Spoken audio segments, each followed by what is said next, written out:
Miren, no sé si ustedes conocen, pero en los barrios pasa alguien que deja unos bidoncitos y después los pasa a levantar con orina. No sé si han visto eso todos en sus pagos, pero eso en el conurbano por lo menos es muy común.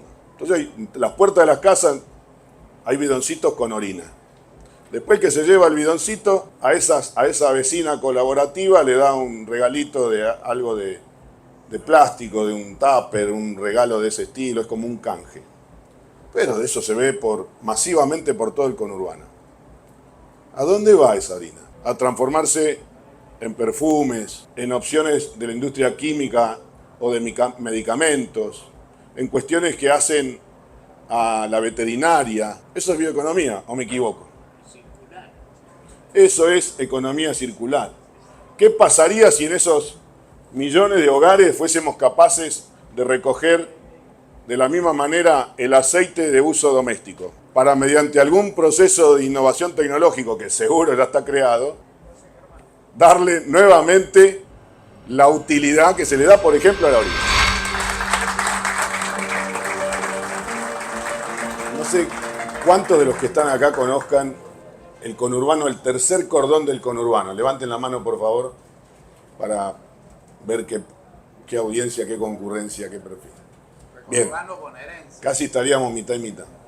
Entonces, tengo que ejemplificar sobre aquellos que no conocen el conurbano bonaerense, el tercer cordón del conurbano bonaerense.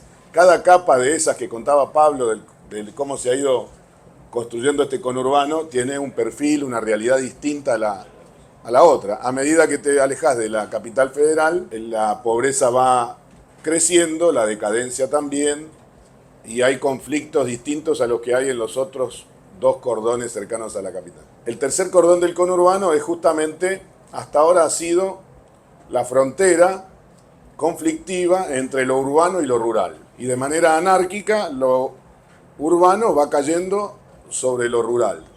Anárquica porque no ha habido prácticamente en la mayoría de los casos de los municipios involucrados ninguna planificación sobre ese territorio. Anárquica porque durante décadas esa reserva del conurbano ha sido útil para la capital federal en una planificación metropolitana para poner sobre ese territorio, por ejemplo, la SEANSE o distintas cuestiones que hacen a servicios o infraestructuras necesarios para el área metropolitana, que hace 30 o 40 años estaban lejos de una ciudad, pero ahora están todo mezcludo, todo mezclado. Sin planificación, una tierra rural que tiene mucho potencial va cayendo adentro de una bolsa que se vuelve un gran conflicto. Y ustedes tendrán, seguramente, creo que todos, porque ha sido muy conmocionante, que hace 2 meses más o menos asesinaron a 5 personas en la localidad de González Catán, en La Matanza, en un conflicto por una ocupación de tierra, por un barrio ilegal. Y hubo en un mismo momento una masacre de 5 personas y muchos heridos más. Eso pasó en la localidad de González Catán. Eso es tercer cordón del conurbano. A 3-4 kilómetros de ahí hay producción frutihortícola. Todavía sobreviven muchos establecimientos de distinto tipo de hazañas bioeconómicas. E incluso los propios vecinos de La Matanza desconocen que ahí mismo, por ejemplo, hay miles de hectáreas de producción de oleaginosa, de soja u otros, que hay kiwi, que hay cosas muy admirables desde el momento que se hagan en ese mismo contexto. Bien, ahora, si nosotros ubicamos, perdón, Fer, acá están los 3 cordones del conurbano a medida que nos alejamos de la capital federal. Todo esto que nos rodea también es tercer cordón del conurbano. Ubiquen desde la última vivienda de cualquiera de los municipios que están en esta sombreados aquí, la distancia entre esa vivienda y la ruta 6, y hasta la ruta 6 es tercer cordón del conurbano. En algunos casos, como La Matanza, la distancia de la ruta 6 es la más angosta. En otros casos, hay varias decenas de kilómetros rurales entre ese municipio del conurbano y la ruta 6. Y entonces nos vamos desde Varadero hasta La Plata con una extensión de tierra que está en este contexto de falta de planificación, de anarquía y de caos, pero que a la vez, si dejamos de mirarlo como el fondo, si dejamos de mirarlo desde acá, le hacemos un zoom o lo miramos desde acá, entonces lo que vamos a ver es otra realidad. Si a esto le ponemos planificación y en esa planificación vemos el potencial de estos vecinos, sin olvidarnos, por favor, del delta, mucha gente se olvida que eso también es conurbano, y sin olvidarnos de este interior pujante de nuestra provincia de Buenos Aires, y teniendo en cuenta que esta conectividad de la Ruta 6, la autopista, la nueva circunvalación del Camino del Buen Aire, el aeropuerto de Ezeiza, un potencial aeropuerto de carga en Moreno, la conexión hacia la zona metropolitana y la conexión hacia el interior de la provincia de Buenos Aires, seguro que con las capacidades que tenemos en Argentina y con equipos como el que lidera Fernando, seguro que se nos ocurre una estrategia de desarrollo que mínimamente le va a garantizar a toda esta población el acceso a alimentación saludable, el acceso a bienes generados con el concepto de la bioeconomía, de la economía circular, utilizando el potencial de esta cuenca fotosintética. Fíjense cómo está hablando un bonaerense. Yo soy de González Catán. Aprendí algo, ¿no? Yo les agradezco a la mayoría de los amigos y entre ellos muchos acá presentes. Yo creo que otra vez el campo, que se dice que es un universo tan diverso, tan rico, tiene una gran oportunidad de liderarnos. Nos lideró en las malas, se plantó y le puso resistencia a cosas que nos hubieran llevado muy lejos y que sin esa resistencia no tendríamos ni la oportunidad que perdimos hace poco ni la oportunidad que volvemos a tener.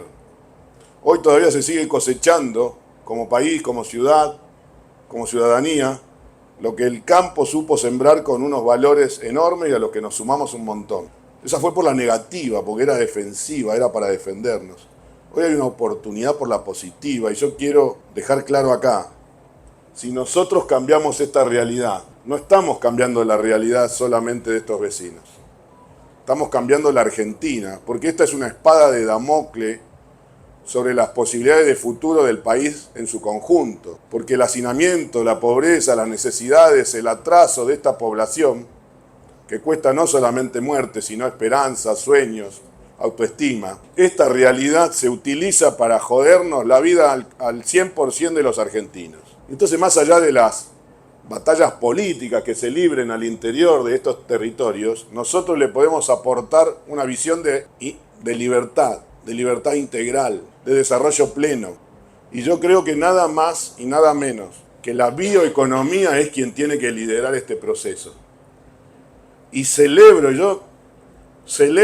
y me comprometo a ayudar a explicar por qué el Ministerio de Agricultura, Ganadería y Pesca fue la antesala de una evolución que es la Secretaría de Bioeconomía. Y defiendo ese concepto. Y es algo que tenemos que promover. Y creo que no queda nunca más claro que en esta realidad. Esto es bioeconomía. Miren, no sé si ustedes conocen, pero en los barrios pasa alguien que deja unos bidoncitos y después los pasa a levantar con orina. No sé si han visto eso todos en sus pagos, pero eso en el conurbano por lo menos es muy común. Entonces, en las puertas de las casas hay bidoncitos con orina. Después que se lleva el bidoncito, a esa vecina colaborativa le da un regalito de algo de plástico, de un tupper, un regalo de ese estilo, es como un canje. Pero de eso se ve masivamente por todo el conurbano. ¿A dónde va esa harina? A transformarse en perfumes, en opciones de la industria química o de medicamentos, en cuestiones que hacen a la veterinaria. ¿Eso es bioeconomía o me equivoco? Eso es economía circular. ¿Qué pasaría si en esos millones de hogares fuésemos capaces de recoger de la misma manera el aceite de uso doméstico para, mediante algún proceso de innovación tecnológico que seguro ya está creado, darle nuevamente la utilidad que se le da, por ejemplo, a la orina?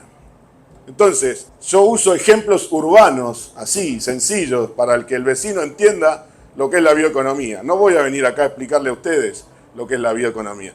Lo que yo sí quiero decir, esto tiene que pasar a ser una región, la región periurbana bonaerense.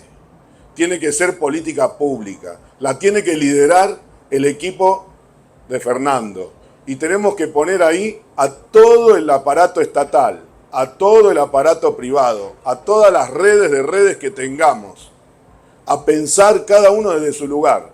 Pero sobre todo a esos apicultores que mostraba Pablo, a los tamberos, a los ganaderos y a todo un universo que ya está haciendo patria ahí. Imagínense lo que es en ese conflicto seguir invirtiendo, apostando y generando lo que evidentemente sigue siendo riqueza. Bueno, simplemente decirles eso. Este es el ejemplo del periurbano bonaerense. Como decía Roberto, los periurbanos son muchos y muy diversos. No hay que calcar de acá para otro territorio, pero sí podríamos establecer una metodología, que es con la gente como protagonista y todo lo que tengamos pongámoslo ahí atrás, a dejar de ver lo que rodea la ciudad como un fondo y a enganchar desde ahí con la bioeconomía la propuesta de desarrollo para el mismo pueblo vecino. Así que eso simplemente, muchas gracias.